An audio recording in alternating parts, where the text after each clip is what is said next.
Be ready. Start. At the commencement of trial in court martial, the appellant objected to some of the officers being members of the composition of court martial on the foundation that he had lodged a statutory complaint under section 27 of the Act before the central government regarding certain irregularities against the commander of the sub area, and as all the presiding officers had worked under the convening officer, the composition of court martial was vitiated. The presiding officer and other members of court martial adverted to section 130 of the Act and rule 44 of the Army Rules 1954 and eventually repelled the objections and proceeded with the trial.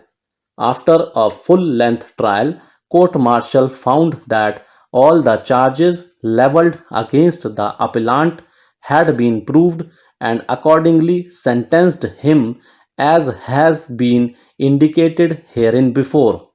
After recording of guilt and imposition of sentence, the appellant submitted an application under section 164(1) of the Act stating inter alia that the members of court martial were disqualified as there was a statutory complaint against the convening officer under whom the members of court martial were functioning, that he was not afforded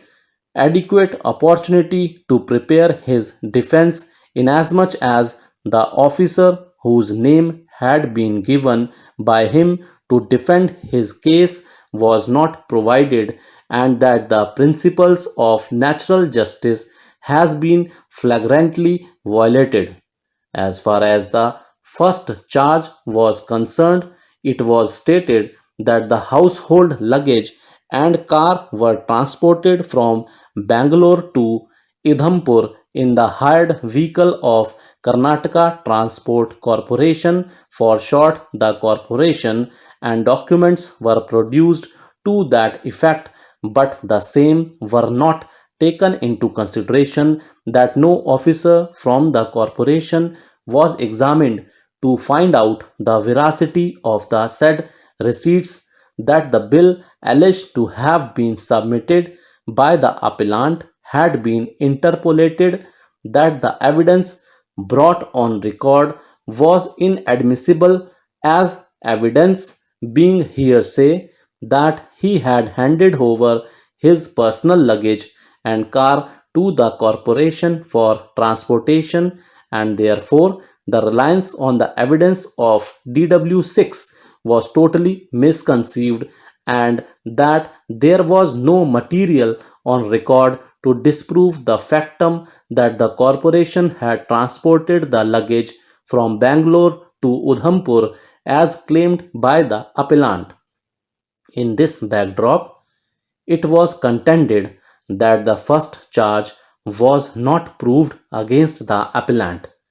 As far as the second charge was concerned,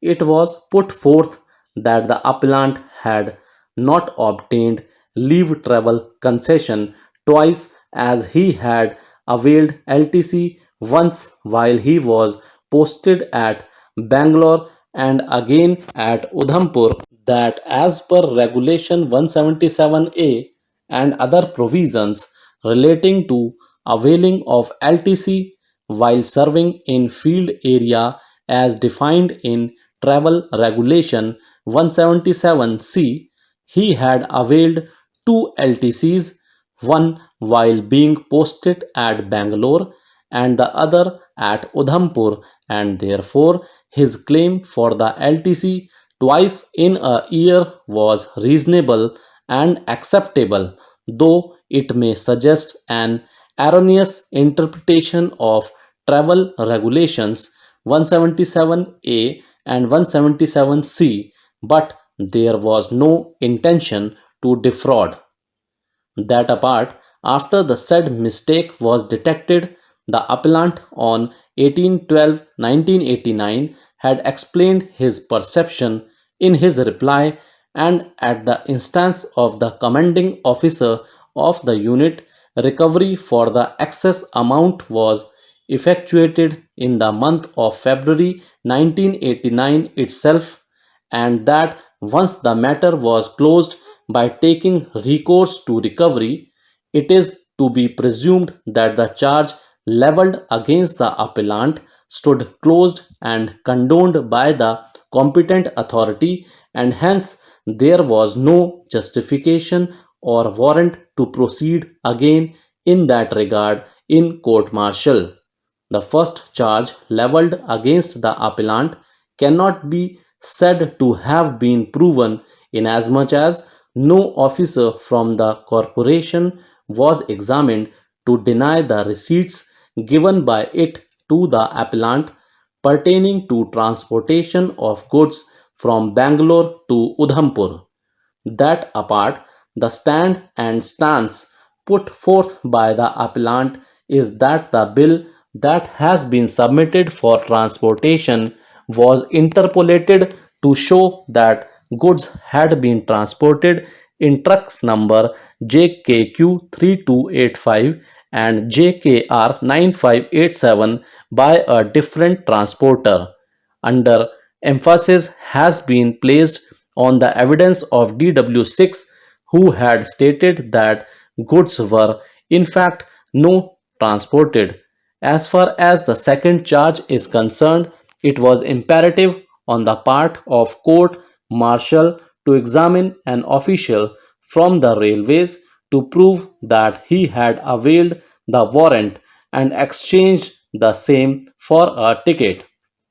As regards the third charge, the same is absolutely unsustainable inasmuch as after the misconception was cleared, the amount was recovered, which amounts to condonation of the act. Thank you.